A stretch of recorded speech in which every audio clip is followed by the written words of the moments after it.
സൂറത്തുൽ കഹ്ഫിന്റെ 29-ാമത്തെ ആയത്ത് നമ്മൾ ഇന്ന് ചർച്ച ചെയ്യാം. അല്ലാഹു സുബ്ഹാനഹു വ തആല മുത്തനബി സല്ലല്ലാഹു അലൈഹി വസല്ലമയോട് പറയാണ്, വഖുലിൽ ഹഖ്ഖു മിർ റബ്ബിക്കും. വഖുൽ, നബിയെ നിങ്ങൾ ഉമ്മത്തിന് പറഞ്ഞു കൊടുക്കുക, അൽ ഹഖ്ഖു, പരമസത്യം, യാഥാർത്ഥ്യം, നേര് എന്ന് പറഞ്ഞാൽ മിൻ റബ്ബിക്കും, നിങ്ങളെ റബ്ബിൽ നിന്നുള്ളതാണ്. ആരാണ് റബ്ബെന്ന് നിങ്ങൾക്ക് മനസ്സിലായിട്ടില്ലേ? ആരാണ് റബ്ബ്? അല്ലദീ യുറബ്ബി, എന്റെയും നിങ്ങളുടെയും റബ്ബെന്ന് പറഞ്ഞാൽ നാം ഓരോരുത്തരെയും അവൻ നോക്കുന്നു. ശൈഅൻ ഫശൈഅ, അല്പാൽപമായി നാം എത്തേണ്ടിടത്ത് നമ്മെ എത്തിക്കുന്നവനാണ് അല്ലാഹു. എൻ്റെ ഓരോ ദിവസവും എങ്ങനെയാകണം, എൻ്റെ ശരീരം എങ്ങനെ ചലിക്കണം, ഞാൻ എവിടേക്ക് പുരോഗമിക്കണം, ഇതെല്ലാം കൃത്യമായി നോക്കുന്ന റബ്ബ്. എത്രത്തോളം?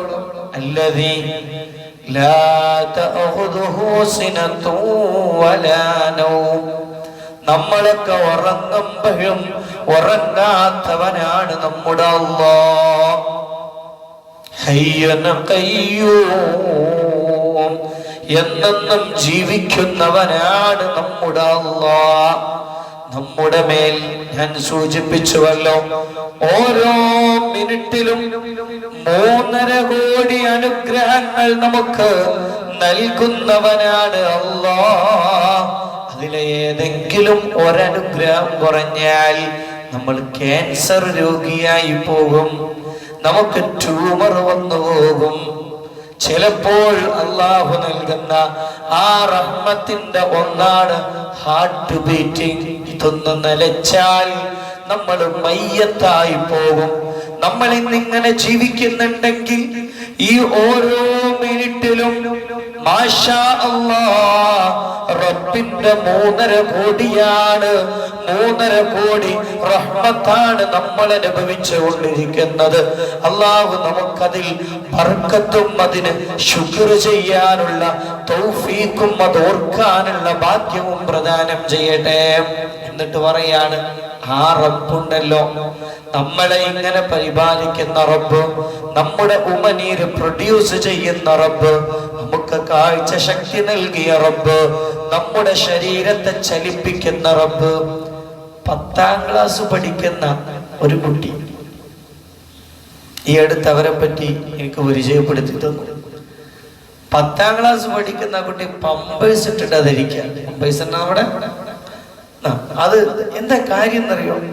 ആ കുട്ടിക്ക് ആ കുട്ടിയുടെ വിസർജ്യം നിയന്ത്രിക്കാൻ കഴിയൂല. എപ്പോഴും വന്നാൽ പിടിച്ചു വെക്കാനും എപ്പോഴാ വരിക എന്നുള്ളതിന്റെ സിഗ്നൽ പോലും ഉണ്ടാവില്ല.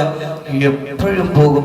അവനിക്ക് ഇതിന്റെ ഉള്ളിലുള്ള കൺട്രോളിങ് അവയവം ഇല്ല, ജന്മനായില്ല. നിങ്ങൾ ആലോചിച്ച് നോക്കി, 10ാം ക്ലാസ് വരെ ആ പൊന്നുമോനെത്തി. എല്ലാ സമയത്തും അങ്ങനെയാണ് ജീവിക്കുന്നത്. ഇതല്ല ചില സാമ്പിളുകൾ നൽകും. പക്ഷെ ആ കുട്ടിക്ക് അതിൽ വിഷമമില്ല. നമുക്ക് ചെറിയ രോഗം വരുമ്പോഴേക്ക് വിഷമാണ്. എന്നാലും അൽഹംദുലില്ലാ എനിക്ക് ഇതൊക്കെ ഉണ്ടല്ലോ, അതല്ലേ പ്രശ്നമുള്ളൂ. ആ പൊന്നുമോൻ ചോദിക്കുന്ന ചോദ്യമാണ്, അള്ളാഹു നമുക്ക് അങ്ങനെ ഉൾക്കൊള്ളാനുള്ള തൗഫീഖ് നൽകട്ടെ. അപ്പൊ ഇതൊക്കെ തന്നത് അള്ളാഹുവാണ്. ആ അള്ളാഹുവിൽ നിന്നുള്ള ഹഖ് നിങ്ങൾ മുത്തുനബിയെ നിങ്ങൾ ഉമ്മത്തിന് പറഞ്ഞു കൊടുക്കുക.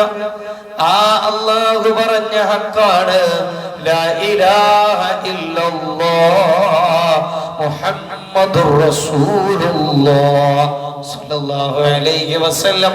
അത് നാവിനെ കൊണ്ട് പറഞ്ഞിട്ട് കാര്യമില്ല.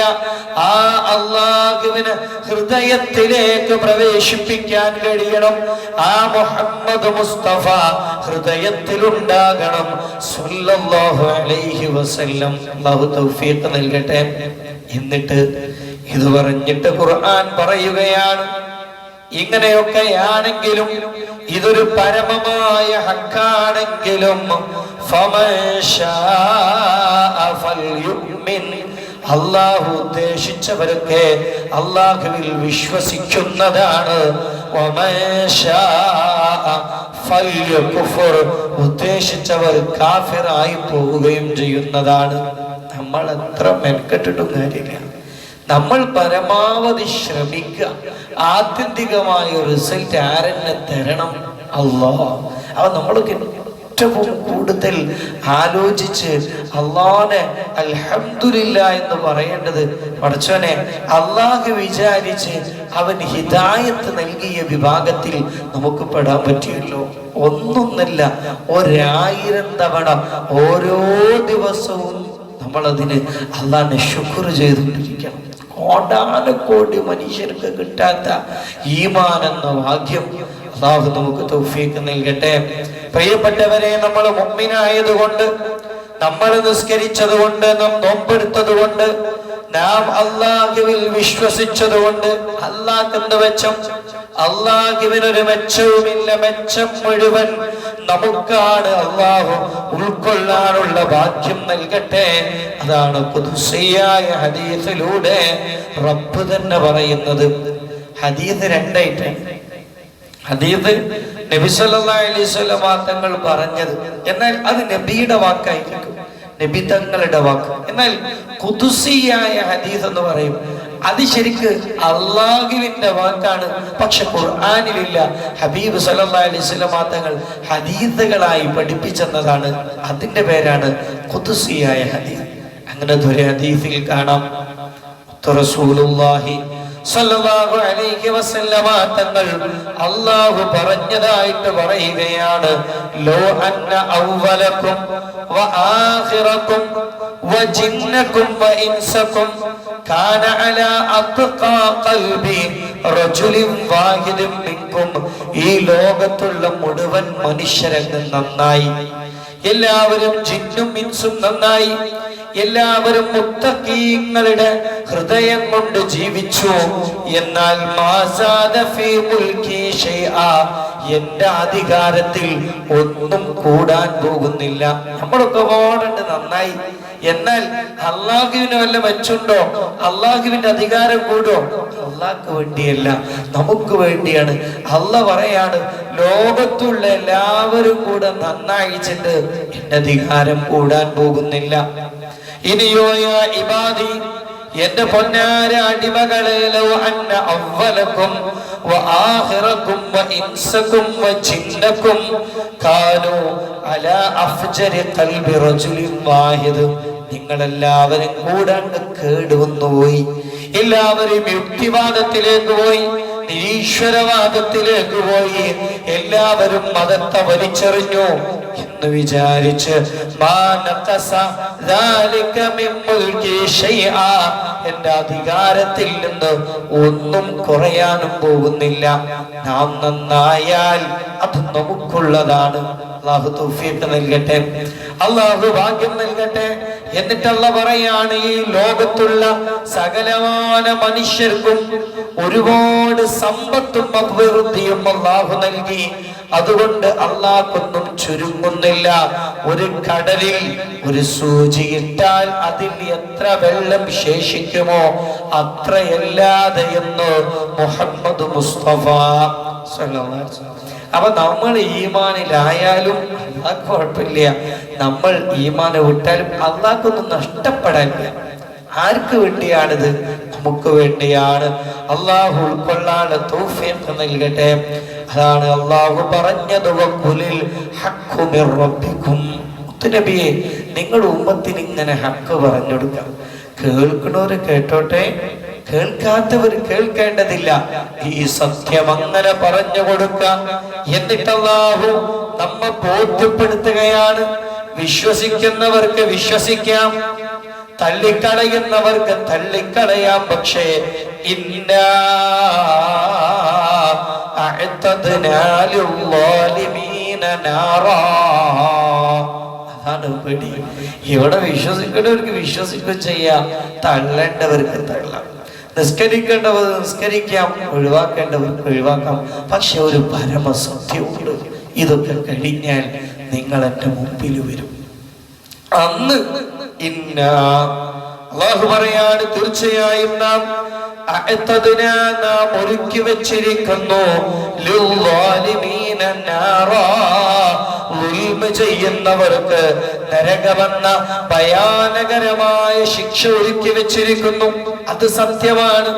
വിശ്വസിക്കുന്നവർക്ക് വിശ്വസിക്കാം, കേട് വരുന്നവർക്ക് കേട് വരാം. പക്ഷേ ഒരു നരകം വരാനുണ്ട്.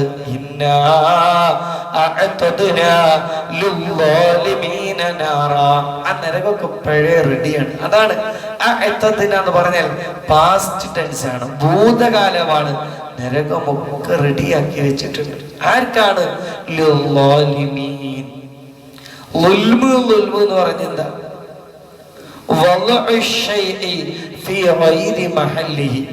ഒരു സാധനം വെക്കേണ്ടടുത്ത് വെച്ചില്ലെങ്കിൽ അതൊക്കെ ദുൽമാണ്.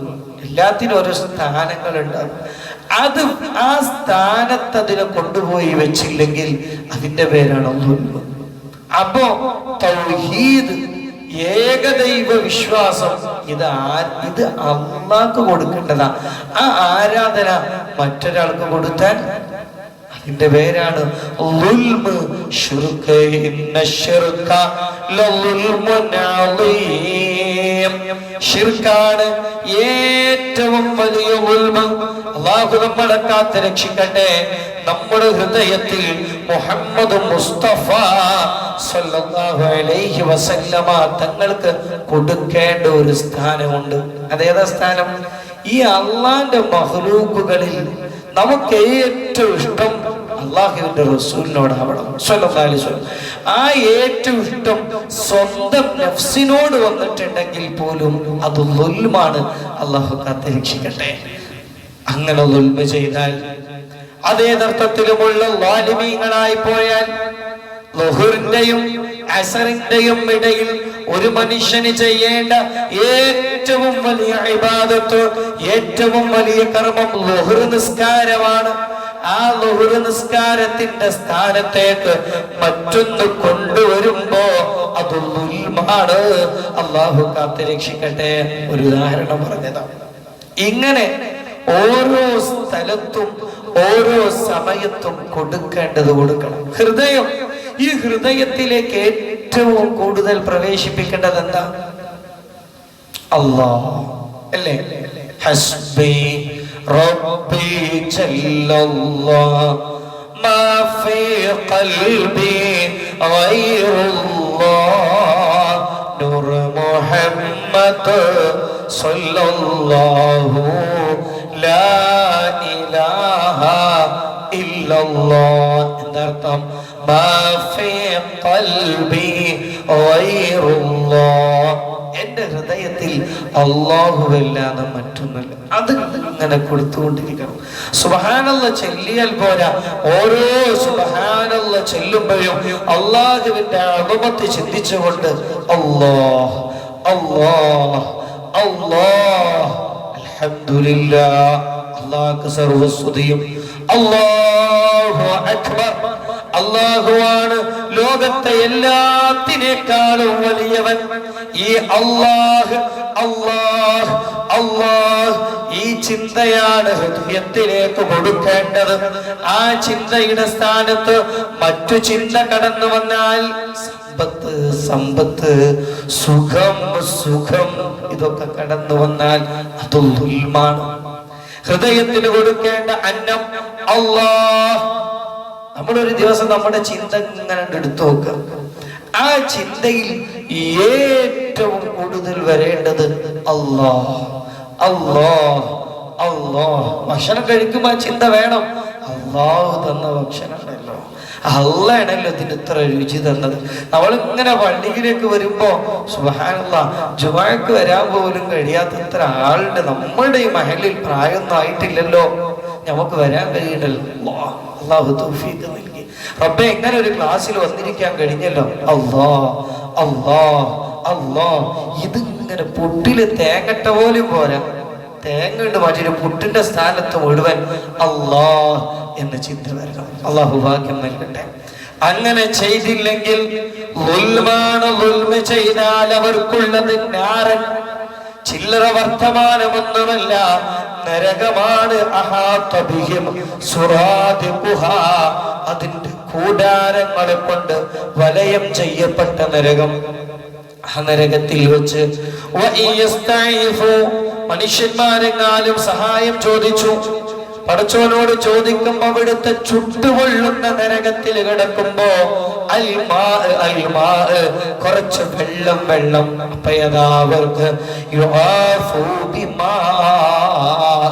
അവർക്ക് വെള്ളം കൊടുക്കപ്പെടും. പക്ഷെ എങ്ങനെയുള്ള വെള്ളമാണ്? കൽമുഹലി, ഉരുകിയ ദ്രാവകം പോലെയുള്ള വെള്ളം. ദാഹിച്ചു ചുട്ടുകൊള്ളു നിൽക്കുമ്പോ ഒരു ഗ്ലാസ് വെള്ളം ചോദിക്കുമ്പോ ഉരുകിയ ദ്രാവകത്തിന്റെ ചൂടുള്ള വെള്ളമാണ് നൽകുക. എന്താണ് യശ്വിൽ വുജൂഹ്? അതെങ്ങാലും കുടിച്ചാൽ മുഖം പോലും വെന്തുപോകുന്നതാണ്.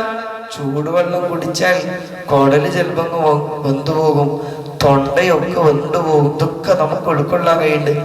ആ ചൂടുണ്ട് മുഖം പോലും വേവ്. നമ്മള് യശ്വി എന്ന് പറഞ്ഞ ഷവായി അല്ലെ, ഷവായി നമ്മളൊക്കെ കഴിക്കും, അതേപോലെ പൊരിച്ച രൂപത്തിലുണ്ടാവും. അള്ളാഹു കാത്തരക്ഷിക്കട്ടെ. ഇതാണ് അള്ളാഹു പറഞ്ഞത്. വിശ്വസിച്ചവര് വിശ്വസിച്ചോട്ടെ, വിശ്വസിക്കാത്തവര് വിശ്വസിക്കണ്ട. റബ്ബിക്കും ഹബീബ് ഞങ്ങളെ ഹക്ക് അങ്ങനെ പറഞ്ഞെടുത്തോളി. റബ്ബ് അവരുടെ റബ്ബിനെ പറ്റി ചിന്തിച്ചാൽ പോരെ, അവർക്ക് ഇതൊക്കെ ഉൾക്കൊള്ളാൻ കഴിയല്ലോ. നിങ്ങളിങ്ങനെ പറഞ്ഞു കൊടുക്കുക. പറഞ്ഞത് കേൾക്കാത്തവരെ പറ്റി വിഷമിക്കേണ്ട ആവശ്യമില്ല. അവരെ കാത്തിരിക്കുന്നത് നരകമാണ്. അള്ളാഹു കാത്തിരക്ഷിക്കട്ടെ. വ്യഭിചാരികളുടെ അവസ്ഥ ഹദീസുകളിൽ കാണാൻ സാധിക്കും. അവർക്കുണ്ടാകുന്നത് സ്ത്രീകളുടെ ഉള്ളിലൂടെ ഉരുകിയൊലിക്കുന്ന ആ ഒരു ജലവും ആ ചീഞ്ഞ രക്തവും ആ ശരീരം ഉരുകിയതും വ്യഭിചാരികൾ ചോദിക്കുമ്പോ കൊടുക്കപ്പെടുന്ന ഒരു രംഗം. ഇതൊക്കെ വരാൻ പോലും നിങ്ങൾ ആലോചിച്ച് നോക്കി. അഥവാ അള്ളാഹു കാത്തിരക്ഷട്ടെ, പറയാൻ പോലും പേടിയാണ്. റബ്ബ് നമ്മളെ കാക്കട്ടെ. അഥവാ ഈ കളിയും ഈ കാര്യത്തിന്റെ ഒക്കെ ഇടയിൽ ഇങ്ങനെ കണ്ട് ജീവിച്ച് ഈ ഒരു വർഷം എന്നെന്നും പോട്ടെ, ഒരു ദിവസം പോട്ടെ, ഒരു മിനിറ്റ് നരകത്തിൽ കിടക്കേണ്ടി വന്നാലോ? ഞാൻ നാളെ ചെക്കനോട് ഇങ്ങനെ സംസാരിക്കും. അവനിങ്ങനെ ഒരുപാട് അവന്റെ വാശികൾ പറയുമ്പോ, നരകത്ത് കണ്ടാൽ കുറച്ച് കഴിഞ്ഞിട്ടുണ്ട് സ്വർഗത്ത് വന്നൂടെ പ്രിയമുള്ളവർ, അതൊക്കെ ഒരു തോന്നലാണ്. വരും, പക്ഷേ ആ ഒരു ദിവസം താങ്ങാകുന്നതിലും അപ്പുറമല്ലേ. അള്ളാഹു കാത്തിരക്ഷിക്കട്ടെ. ഇതൊരു പച്ചയായ സത്യല്ലേ. ഒരു കളവ് പോലും പറയാത്ത മുഹമ്മദ് മുസ്തഫ കണ്ണിനെ കൊണ്ട് വ്യഭിചരിച്ചതിന് കുറ്റമുണ്ട്, നാവ് കൊണ്ട് ഗീബത്ത് പറഞ്ഞതിന് കുറ്റമുണ്ട്, ഫിത്നകൾ ഉണ്ടാക്കിയതിന് കുറ്റമുണ്ട്, പലിശക്ക് കുറ്റമുണ്ട്, വ്യഭിചാരത്തിന് കുറ്റമുണ്ട്. ഇതൊക്കെ നരകമാണെന്ന് മുഹമ്മദ് മുസ്തഫ സ്വല്ലല്ലാഹു അലൈഹി വസല്ലം പറഞ്ഞിട്ടുണ്ടെങ്കിൽ ഇത് ഒരു മിനിറ്റ് നമ്മളിങ്ങനെ അനുഭവിക്കുക. നമ്മളെന്താണ് എടുക്കാൻ ആലോചിക്കണ്ടേ? അഥവാ ഒരു മിനിറ്റ് കൂടുതലൊന്നും വേണ്ട, ഒരു മിനിറ്റ് ശിക്ഷിക്കപ്പെടേണ്ടവരാണ് നമ്മളെങ്കിൽ പോലും ഈ ഒരു മിനിറ്റ് എങ്ങനെ അനുഭവിക്കാം? കരിഞ്ഞു വന്ന് തീരണില്ലല്ലോ. കരിഞ്ഞു വന്ന് ആ വേദന മുഴുവൻ നമ്മൾ അനുഭവിച്ച് വെന്തുരുകിപ്പോയാൽ തീരല്ല, പിന്നെയും രണ്ടാമതും അതേ രൂപത്തിൽ. ആരത് പറഞ്ഞത്? ഒരു കളവ് പോലും പറയാത്ത മുഹമ്മദ് മുസ്തഫ സ്വല്ലല്ലാഹു അലൈഹി വസല്ലം. നമ്മളത് ആലോചിക്കണം, നമ്മൾ പേടിക്കണം. സിദ്ദീഖ് റളിയല്ലാഹു അൻഹു എത്ര ഉഷാറായിരുന്നു. എന്തിനെന്നിട്ട് സിദ്ദീഖ് തങ്ങൾ ഇങ്ങനെ കരഞ്ഞ് നടന്നത്? പഠിച്ചോനെ, ഞാൻ എങ്ങാനും നരകത്തിലായി പോയാലോ? സിദ്ദീഖ് തങ്ങളുടെ വസ്ത്രം അറിയാതെ ഇങ്ങനെ ഞെരിയാണി കടിയിലേക്ക് വരും. മെലിഞ്ഞൊട്ടിയ ശരീരമായിരുന്നു, അതുകൊണ്ട് തുണി ഇങ്ങനെ ഇറങ്ങിപ്പോകും. സിദ്ദീഖ് തങ്ങൾ എപ്പോഴും ബേജാറാണ്. പഠിച്ചോനെ, ആ നരകത്തിൽ റസൂൽ പറഞ്ഞിട്ടുണ്ടല്ലോ, തുണി ഞെരിയാണി കടിയിലേക്ക് വലിച്ചു കഴിഞ്ഞാൽ അവനും അവന്റെ വസ്ത്രവും നരകത്തിൽ എങ്ങനെ താങ്ങാൻ കഴിയും? ഇപ്പൊ മുടി കറുപ്പിച്ചാലും താടി കറുപ്പിച്ചാലും ഒന്നൊരു കുഴപ്പമില്ല. അങ്ങനെ ആളുകൾ വരുന്നു, കാണുന്നു, ചോദിക്കുന്നു, പറയുന്നു. അതൊക്കെ എത്ര ഹദീസുകളിൽ ഹറാമാണെന്ന് പറഞ്ഞിട്ടുണ്ട്. എത്ര ഹദീസ് നമ്മളിവിടെ ഖുതുബ ഓതുന്ന ആ ഖുതുബയുടെ ഏടിൽ പോലും ആ ഹദീസുകളിൽ കാണാം കറുപ്പ് ചായം കൊടുത്തു കഴിഞ്ഞാൽ. പക്ഷെ അതിനൊക്കെ അതിനൊക്കെ വ്യാഖ്യാനാണ്, അതിനൊക്കെ ന്യായാണ്. അതൊക്കെ പറ്റുന്നോടുന്നോ പഠിച്ചു വെച്ചിട്ടുണ്ട്.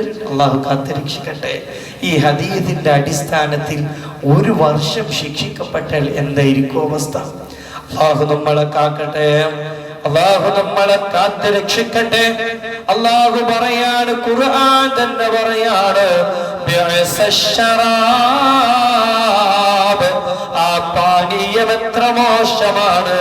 നരകക്കുണ്ടാരത്തിൽ കഷ്ടപ്പെടുമ്പോ ഒരൽപ്പം ഒരു മുറുക്ക് വെള്ളത്തിന് ചോദിക്കുമ്പോ അള്ളാഹുവിന്റെ ഭാഗത്ത് നിന്ന് ലഭ്യമാകുന്ന വെള്ളം ഉരുക്ക് ദ്രാവകമാണ്. എങ്ങനെ കുടിക്കാൻ കഴിയും? അള്ളാഹു പറയാണ്, എന്തു ദുരന്തമാകുന്ന പാനീയമായിരിക്കും അത്. വസാഅത്ത് മുർത്തഫഖാ, നരകമെന്നാൽ എത്ര മോശപ്പെട്ട വിശ്രമ കേന്ദ്രമാണ്. ഇതൊക്കെ ആദ്യം പറഞ്ഞു തന്നിട്ട് നന്നാവാൻ സമയമുണ്ട്. ദുന്യാവ് നടന്നാൽ നമ്മൾ ഒന്നിനെ ശിക്ഷിക്കൂല.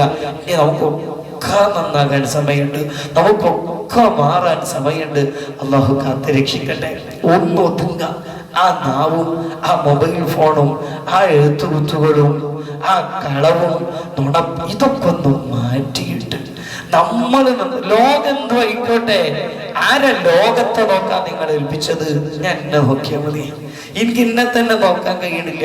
പിന്നെ എന്തിനാണ് ഈ ഉമ്മത്തിനെ മൊത്തം നോക്കുന്നത്? ഉമ്മത്തിന് വേണ്ടി ഒന്നും ചെയ്യണ്ടെന്നല്ല പറഞ്ഞത്. പക്ഷെ റസൂലുള്ളാഹി സ്വല്ലല്ലാഹി അലൈഹി വസല്ലമയുടെ ഒരു വാക്കുണ്ട്, ഉമ്മത്ത് മുഴുവൻ ഫിത്നയായി കഴിഞ്ഞാൽ അലൈക ബിനഫ്സിക.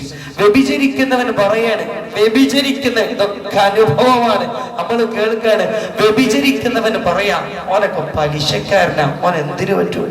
പലിശ എടുക്കണം പറയാണ്, ഓ വ്യഭിചരിക്കുന്ന ആളാ, ഓൻ എന്തിനു പറ്റും? എല്ലാവരും അവനവന്റെ തെറ്റു മറച്ചു മറ്റുള്ളവന്റെ തെറ്റിൽ സങ്കടപ്പെടുകയാണ്. അല്ലാഹു കാത്തിരക്ഷിക്കട്ടെ. പ്ലീസ് നമ്മൾ നമ്മളിലേക്കൊന്ന് നോക്കും. ഞാൻ ചെയ്യുന്ന തെറ്റുകൾ, ഞാൻ ചെയ്യുന്ന അപരാധങ്ങൾ ഇതുപോലും നന്നാക്കാൻ സമയമില്ലെങ്കിൽ പിന്നെന്തിന് നമ്മൾ ഉമ്മത്തിന്റെ വിഷയത്തിൽ വിഷമിക്കുന്നു? അല്ലാഹു നാം ഓരോരുത്തരെയും നന്നാക്കി തരട്ടെ. നരകമെന്ന ഭയാനകരമായ ലോകത്തെ തൊട്ട് അല്ലാഹു നമ്മളെ കാത്തിരക്ഷിക്കട്ടെ. അവിടെ നമ്മെ പിടിക്കാൻ, നമുക്ക് ശഫാഅത്ത് നൽകാൻ, അവിടെ നമുക്ക് ഹൗദുൽ കൗസർ നൽകാൻ, എല്ലാവരും സ്വർഗത്തിലേക്ക് പോകുമ്പോഴും ആ സ്വർഗ കവാടത്തിന്റെ മുമ്പിൽ നെട്ടോട്ടമോടുന്ന ഒരു മനുഷ്യനെ കാണാം. ആ മനുഷ്യന് പറയുന്നു, ഉമ്മത്തി ഉമ്മത്തി ഉമ്മത്തി, എന്റെ ഉമ്മത്തിനെ സ്വർഗത്തിൽ കടത്തണേ. അതാണ് മുഹമ്മദ് മുസ്തഫ സല്ലല്ലാഹു അലൈഹി വസല്ലം. അല്ലാഹു ചോദിക്കൂലേ, തൃപ്തിയായില്ല നബിയെ, തൃപ്തിയായില്ല മുഹമ്മദ്, മുഹമ്മദേ സന്തോഷമായില്ലേ? പടച്ചോന് അള്ളാനോട് പറഞ്ഞിട്ട് അള്ളാന്റെ റസൂലിനോട് പറഞ്ഞില്ലേ, വലസൗഫ യുഅതീക റബ്ബുക ഫതർവ, നിങ്ങൾക്ക് പൂതി തീരുന്നത് വരെ ഞാൻ നൽകും. അപ്പൊ എല്ലാവരും സ്വർഗത്തിൽ കടന്നു. റസൂലുള്ളാഹിക്ക് സ്വർഗം, ഉന്നതമായ ദറജ, സ്വർഗത്തിന്റെ മേൽവിലാസം, ഇതൊക്കെ കിട്ടുമ്പോ അല്ലാഹ് ചോദിക്കുന്നു, ഹൽ റളീത യാ മുഹമ്മദ്, തൃപ്തിയായില്ല മുഹമ്മദേ? ഇല്ല ഇല്ല ഇല്ല ഇല്ല, ലാ ലാ ലാ, എനിക്ക് തൃപ്തിയാകുന്നില്ല അല്ലാഹ് എന്ന് പറഞ്ഞ് സ്വർഗത്തിന്റെ മുമ്പിലൂടെ നെട്ടോട്ടമോടുന്ന വ്യക്തിത്വമേ മുഹമ്മദ് മുസ്തഫ സല്ലല്ലാഹു അലൈഹി വസല്ലം. മുഹമ്മദ് നബിക്ക് തൃപ്തിയാകണമെങ്കിൽ അല്ലാഹുവോട് പറയാണ്, എന്റെ ഉമ്മത്തിലെ അവസാനത്തെ ആരും നരകത്തിൽ നിന്ന് പുറത്തു വന്നാലേ എനിക്ക് തൃപ്തിയാവുകയുള്ളൂ എന്ന് മുഹമ്മദ് മുസ്തഫ സല്ലല്ലാഹു അലൈഹി വസല്ലം. അതുകൊണ്ട് മുത്ത് റസൂലുള്ളാഹിനെ ശരിക്കും പിടിച്ച് അവിടുത്തെ മഹബത്ത് വെച്ച് അവിടുത്തെ സ്വലാത്ത് വെച്ച് അല്ലാഹുവിലേക്ക് എടുക്കുക, എന്നാൽ രക്ഷപ്പെടും. അതല്ലെങ്കിൽ ഈ നരകം കൊണ്ടാരമായിരിക്കും, താങ്ങാൻ കഴിയില്ല. അതാണ് അല്ലാഹു തുടർന്ന് പറയുന്നത്, നന്നാകും. ഇന്നല്ലദീന ആമനൂ വഅമിലുസ് സാലിഹാത്ത്, തീർച്ചയായും അല്ലാഹുവിൽ വിശ്വസിക്കുകയും സൽക്കർമ്മങ്ങൾ ചെയ്യുകയും ചെയ്താൽ ഇന്നാ ലാ നുളീഉ അജ്റ മൻ അഹ്സന അമല, നാം നഷ്ടപ്പെടുത്തുകയില്ല അജ്റ കൂലിയെ. മൻ ഒരുത്തന്റെ അഹ്സന അമല നന്നായി ചെയ്തതിന്റെ കൂലിയൊന്നും ഞാൻ നഷ്ടപ്പെടുത്തൂല. അള്ളാഹു പറയാണ്, നന്നായി നിങ്ങൾ എന്ത് ചെയ്തിട്ടുണ്ടോ അതൊന്നും നഷ്ടപ്പെടൂല. പക്ഷെ നന്നാകലെന്ന് പറഞ്ഞാൽ എന്താണ്? അതും ഖുർആൻ പറഞ്ഞല്ലോ, ഫൽയഅമൽ അമലൻ സാലിഹാ, നന്മ നിങ്ങൾ ചെയ്യുക. എന്താണ് നന്മ? വലാ യുശ്രിക് ബിഇബാദത്തി റബ്ബിഹി അഹദാ. നന്മ എന്ന് പറഞ്ഞാൽ നിസ്കരിക്കൽ മാത്രമല്ല. നിസ്കാരം നന്മയാണ്, നോമ്പ് നന്മയാണ്, ആതുര സേവനം നന്മയാണ്, പാവങ്ങളെ സഹായിക്കൽ നന്മയാണ്. അള്ളാഹുവിന്റെ മാർഗത്തിൽ ഇബാദത്ത് ചെയ്യണമെങ്കിൽ അതിന് ആരോഗ്യമാണ്, ഭക്ഷണം കഴിക്കണം, അതിനു വേണ്ടി പണിയെടുക്കുന്നതും അധ്വാനിക്കുന്നതും ഒക്കെ നന്മയാണ്. കുടുംബത്തെ പോറ്റുന്നത് നന്മയാണ്. സ്ത്രീകളൊക്കെ വീട് വൃത്തിയാക്കുന്നത് എല്ലാം നന്മയാണ്. പക്ഷേ നന്മ എന്ന് പറഞ്ഞാൽ നമ്മുടെ ഈ ബാഹ്യമായ പ്രകടനങ്ങൾക്കപ്പുറം അതല്ല അടിസ്ഥാനം. പിന്നെയോ നമ്മുടെ മനസ്സാണ് അടിസ്ഥാനം. മനസ്സിൽ അള്ളാഹ്ക്ക് വേണ്ടിയാണോ നന്മയാണ്, അതല്ല മറ്റെന്തെങ്കിലും ലക്ഷ്യത്തിലാണോ തിന്മയാണെന്ന് മാത്രമല്ല, അത് ചിലപ്പോൾ നിഫാഖാകും, ചിലപ്പോൾ ശിർക്ക് വരെയായി പോകും. അള്ളാഹു കാത്തിരക്ഷിക്കട്ടെ. അതുകൊണ്ട് മഹാന്മാര് പറഞ്ഞത്, രാത്രി മുഴുവൻ ഇങ്ങനെ നിന്ന് നിസ്കരിക്കലും പകല് മുഴുവൻ നോമ്പൊലിക്കലും നല്ല പണി. അതൊക്കെ ഒരു ഹരം കയറിയാണ്ട് ചെയ്യാം. അതൊരു ഹരം കയറി. നിങ്ങൾ കണ്ടിട്ടില്ലേ, നമുക്ക് ഏറ്റവും ചടപ്പ് ഒരു അമലാണ്. ഒരു ഉദാഹരണം പറയാം. പള്ളിയിൽ ഒന്ന് എത്തിക്കാഫ് ഇരിക്കാൻ നമുക്ക് ഏറ്റവും ബുദ്ധിമുട്ട്. ആ അമലനെ എത്രയോ ചെയ്യുന്ന ആളുകളുണ്ട്. ചിലവർക്ക് ഖുർആൻ ഓതല്ല ബുദ്ധിമുട്ട്. ഖുർആൻ തുറന്നാൽ ഇങ്ങനെ ഉറക്കരും ഓതാൻ കഴിയും. എന്നാൽ ഈ പള്ളിയിൽ തന്നെ വന്നിട്ട് എത്രയോ നാടന്മാർ ളുഹ്റിന്റെ മുമ്പൊക്കെ ചിലപ്പോൾ 11:30 വരേണ്ട 12 മണിക്ക് വന്നിട്ട് ഖുർആൻ എങ്ങനെ ഓതുന്നു. ചിലവർക്ക് തഹജ്ജുദിന് എണീക്കാന്ന് പറഞ്ഞാൽ കഴിയൂല. എന്നാൽ ചിലവർക്ക് തഹജ്ജുദ് 4 മണിക്ക് എണീക്കാന്ന് പറഞ്ഞാൽ അതൊരു വിഷയമല്ല. അതങ്ങോട്ടും ഇങ്ങോട്ടും ഇങ്ങനെ മാറും. ചില നന്മകൾ ചിലർക്ക് ചെയ്യാൻ വളരെ സന്തോഷം. പക്ഷെ അള്ളാഹു പറഞ്ഞത് സാലിഹൻ ഒക്കെ കൈയുടെ നന്മ അങ്ങനെ ചെയ്തോളി. പക്ഷെ ചെയ്യുന്നത് അത് അള്ളാഹ്ക്ക് വേണ്ടി മാത്രമായിരിക്കണം. അള്ളാഹു നമുക്ക് തൗഫീഖ് നൽകട്ടെ. അതുകൊണ്ട് നമ്മുടെ ഉള്ളിൽ ഒരു അല്ലാഹ്, എന്തിന്റെയും നിയ്യത്ത് അല്ലാഹ്, എന്തിന്റെയും ഉദ്ദേശം അല്ലാഹ്. നിങ്ങൾക്കറിയില്ല, സയ്യിദുനാ ബിലാൽ ഇബ്നു റബാഹ് അഹദ് അഹദ് എന്ന് പറഞ്ഞ് മണലാരണ്യത്തിലൂടെ വലിച്ചയക്കപ്പെടുകയാണ്. ശരീരം മുഴുവൻ പഴുത്തുപോയിട്ടുണ്ട്. ശരീരം ആകെ വേദനിക്കപ്പെടുന്നു. എന്തൊരു ദുര്യോഗമാണ് സയ്യിദുനാ ബിലാൽ തങ്ങൾ അനുഭവിച്ചത്. ആ മണലാരണ്യത്തിലൂടെ തന്റെ ശരീരത്തിൽ പാറ കഷ്ണങ്ങൾ കയറ്റിവെച്ച് ആ ശരീരം അങ്ങനെ വലിച്ചു കൊണ്ടുപോവുകയാണ്. എന്തൊരു വേദനയായിരുന്നു. പക്ഷെ ബിലാൽ തങ്ങൾ അതൊക്കെ സഹിച്ച് പിന്നെ ഇസ്ലാമിലേക്ക് വന്ന് മുക്തനായ സമയത്ത് ബിലാൽ തങ്ങളോട് ചോദിക്കുകയാണ്, കൈഫ സ്വബർത യാ ബിലാൽ, ബിലാലെ അന്നൊക്കെ എങ്ങനെ സഹിക്കാൻ കഴിഞ്ഞത്? ബിലാൽ തങ്ങൾ പറയാണ്, മസ്ജതു ഹലാവത്തുൽ ഈമാനി ബിമറാറത്തിൽ അദാബ്, ഞാൻ അനുഭവിക്കുന്ന അദാബിന്, ശിക്ഷക്ക് ഭയങ്കര കയ്പുണ്ടായിരുന്നു. പക്ഷെ അതിന്റെ അപ്പുറം അല്ലാഹു അഹദ് എന്ന് പറയുമ്പോഴുള്ള ഈമാണ്ടല്ലോ, അതിന് വേറൊരു മധുരവും ഉണ്ടായിരുന്നു. അല്ലാഹു തൗഫീഖ് നൽകട്ടെ.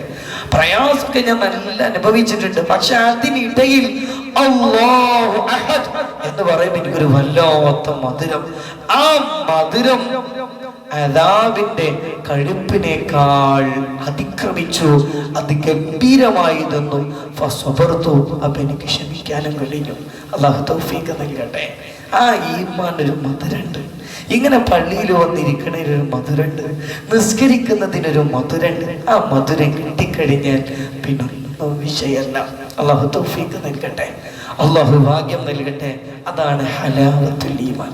അതാണ് മാലിക് ദീനാർ തങ്ങൾ പറഞ്ഞത്, ഇന്ന അഹ്ലദ് ദുനിയ, ദുനിയാവിന്റെ ആളുകൾ ദുനിയാവിലുള്ള എല്ലാ സുഖങ്ങളും ആസ്വദിച്ചു. പക്ഷേ ദുനിയാവിലൊരു വമ്പൻ സുഖമുണ്ട്. ദുനിയാവിലൊരു 1-ാം നമ്പർ സുഖമുണ്ട്, അത് അവരനുഭവിച്ചിട്ടില്ലല്ലോ. ഏതാണെന്ന് ചോദിച്ചപ്പോ മഅരിഫത്തുല്ലാഹ്, അല്ലാഹുവിനെ അറിയുന്ന സുഖമാണ്. വദിക്റുഹു, അവനെ ഓർക്കുന്ന സുഖമാണ്. അല്ലാഹു തൗഫീഖ് നൽകട്ടെ. ആ സുഖം കിട്ടിയപ്പോഴാണ് മഹാന്മാര് ജയിലറക്കുള്ളിൽ വെച്ച് പറഞ്ഞത്, ഞങ്ങൾ ഈ ജയിലറക്കുള്ളിൽ അനുഭവിക്കുന്ന സുഖമെന്നാലും നാട്ടുരാജാക്കന്മാരറിഞ്ഞാൽ ലജാദലൂന, ഈ സുഖം കിട്ടാൻ അവരും ഞങ്ങളോട് യുദ്ധം ചെയ്യുന്നതാണ്. അവരനുഭവിച്ച സുഖം മഅരിഫത്തുല്ലാഹ്, അല്ലാഹുവിനെ അറിയുന്നൊരു സുഖം, അല്ലാഹുവിനെ ഓർക്കുന്നൊരു സുഖം, അല്ലാഹ് അല്ലാഹ് എന്ന് പറയുന്ന ഒരു സുഖം. അല്ലാഹു നമുക്ക് തൗഫീഖ് നൽകട്ടെ. അതെങ്ങനെ കിട്ടുക? അല്ലാഹുവിന്റെ അജായിബുകളെ പറ്റി ചിന്തിക്കുക. റസൂലുള്ളാഹി പറഞ്ഞില്ലേ സ്വല്ലല്ലാഹു അലൈഹി വസല്ലം, എനിക്കെങ്ങാലും നുബൂവത്ത് എന്ന ഉത്തരവാദിത്തം ഇല്ലായിരുന്നെങ്കിൽ ഞാൻ അങ്ങനെ ആകാശത്തേക്ക് നോക്കി നിൽക്കുമായിരുന്നു. എന്താ കാര്യം? ആകാശത്തിലേക്ക് നോക്കുമ്പോൾ അള്ളാഹുവിൻ്റെ ഒരുപാട് സൃഷ്ടി വൈഭവങ്ങൾ, നക്ഷത്രം, ചന്ദ്രൻ, തൂണില്ലാതെ നിൽക്കുന്ന വാനലോകം, ഇതൊക്കെ കാണുമ്പോൾ അള്ളാഹനെ അങ്ങനെ ഒന്നുകൂടെ അറിയും. അള്ളാഹനെങ്ങനെ അറിഞ്ഞു കഴിഞ്ഞാലോ അള്ളാഹനെ അറിയുന്ന സുഖം കിട്ടും. അള്ളാഹു നമുക്ക് തൗഫീഖ് നൽകട്ടെ, അള്ളാഹു നമുക്ക് ഭാഗ്യം നൽകട്ടെ. അങ്ങനെ അള്ളാഹുവിന്റെ മാർഗത്തിൽ സ്നേഹിക്കാൻ, അള്ളാഹുവിന്റെ മാർഗത്തിൽ ഇബാദത്ത് ചെയ്യാൻ അള്ളാഹു നമുക്ക് ഭാഗ്യം നൽകട്ടെ. ഒരൊറ്റ പോയിന്റ് പറഞ്ഞ് ഞാൻ അവസാനിപ്പിക്കാം. സയ്യിദുനാ ഉമർ റളിയല്ലാഹു അൻഹു പറയും, എനിക്ക് ഏത് മുസീബത്ത് വന്നാലും ഞാൻ 4 കാര്യങ്ങൾ ആലോചിക്കും. അപ്പൊ എനിക്ക് ആ മുസീബത്തൊക്കെ നിയമത്തായിട്ട് തോന്നും. ഒരു ആക്സിഡന്റ് വന്നു, അഹു കാക്കട്ടെ, വലിയൊരു കടം വന്നു, രോഗം വന്നു. പക്ഷെ ഞാൻ ചിന്തിക്കൽ, ഈ ചിന്ത നമ്മൾ പഠിക്കണം. ഇത് ഉമർ റളിയല്ലാഹുവിന്റെ ചിന്തയാണ്. ഉമർ റളിയല്ലാഹു അൻഹു ഏത് മുസീബത്തും നിഅമത്താക്കാൻ 4 കാര്യം ചിന്തിക്കും. എത്ര കാര്യം? 4. എന്താണ് ഒന്നാമത്തെ കാര്യം? ഇതിന്റെ ദീനിലുള്ള ബുദ്ധിമുട്ടല്ലല്ലോ. എന്റെ ബിസിനസ് പൊട്ടിയിട്ടുണ്ട്, അല്ലെങ്കിൽ എനിക്ക് ഒരു രോഗം വന്നിട്ടുണ്ട്, പക്ഷെ അതെന്തല്ലല്ലോ, എന്റെ ദീനിനെ ബാധിച്ചിട്ടില്ലല്ലോ. അൽഹംദുലില്ലാ. എന്ത് നഷ്ടപ്പെട്ടാലും ദീനങ്ങ് മിസ്സായി പോയാൽ എന്തായിരിക്കും അവസ്ഥ? അല്ലാഹു കാത്തുരക്ഷിക്കട്ടെ. പ്രേമിച്ച് ഒരു പെണ്ണിനോട് പ്രണയം തോന്നിയതിന്റെ പേരിലാണ് സ്വന്തം ഇസ്ലാം എന്ന പരിശുദ്ധ മതം ഒഴിവാക്കുന്നത്. എവിടെ? മുസ്ലിം കേരളത്തിൽ, എവിടെ? കോഴിക്കോട്, എവിടെ? പെരുവയിൽ. പിന്നീട് പറഞ്ഞാലോ അല്ലാഹു കാത്തുരക്ഷിക്കട്ടെ. ഇതെവിടെത്തി അല്ലാഹു കാക്കട്ടെ. അതുകൊണ്ട് ബുദ്ധിമുട്ട് നമുക്കൊക്കെ ഉണ്ടാവും, പക്ഷെ നമ്മൾ ദീന് പോയിട്ടില്ലല്ലോ. അല്ലാഹു നിലനിർത്തി തരട്ടെ. ഇത് ചിന്തിച്ചാൽ സമാധാനം കിട്ടും. റളിയല്ലാഹു. രണ്ടാമത്തത്, ഇതിനെങ്ങോട്ടി വലിയ ബുദ്ധിമുട്ട് ദുനിയാവിലുണ്ടല്ലോ, പക്ഷെ എനിക്ക് വന്നിട്ടില്ലല്ലോ. കാല് പൊട്ടിയ ചിന്തിക്ക, കയ്യും കാലും കേടുന്ന ഒരുപാട് ഉണ്ടല്ലോ, അതെനിക്ക് വന്നിട്ടില്ലല്ലോ. ബുദ്ധിന്റെ നഷ്ടപ്പെട്ടവർ ഇവിടെ ഉണ്ടല്ലോ, അതെനിക്ക് വന്നിട്ടില്ലല്ലോ. ഇങ്ങനെ അവരുടെ ചിന്താ ശൈലിയാണത്. ഏത് വന്നാലും അതിനെക്കാട്ടി വലുതപ്പുറത്തുണ്ടല്ലോ, എനിക്ക് വന്നിട്ടില്ലല്ലോ. മൂന്നാമത്തത്, ഈ ബുദ്ധിമുട്ടൊക്കെ വരുമ്പോഴും എനിക്ക് അള്ളാനെ കൊണ്ട് തൃപ്തിപ്പെടാൻ കഴിയണല്ലോ. ചിലവർ ബുദ്ധിമുട്ട് വന്നിട്ട് അള്ളാനെ കുറ്റം പറയും, എന്താ അള്ളാണ് എന്നെ കാക്കണില്ലല്ലോ. അങ്ങനെ ഞാൻ പറഞ്ഞിട്ടില്ലല്ലോ. അള്ളാഹു നമുക്ക് തൗഫീഖ് നൽകട്ടെ.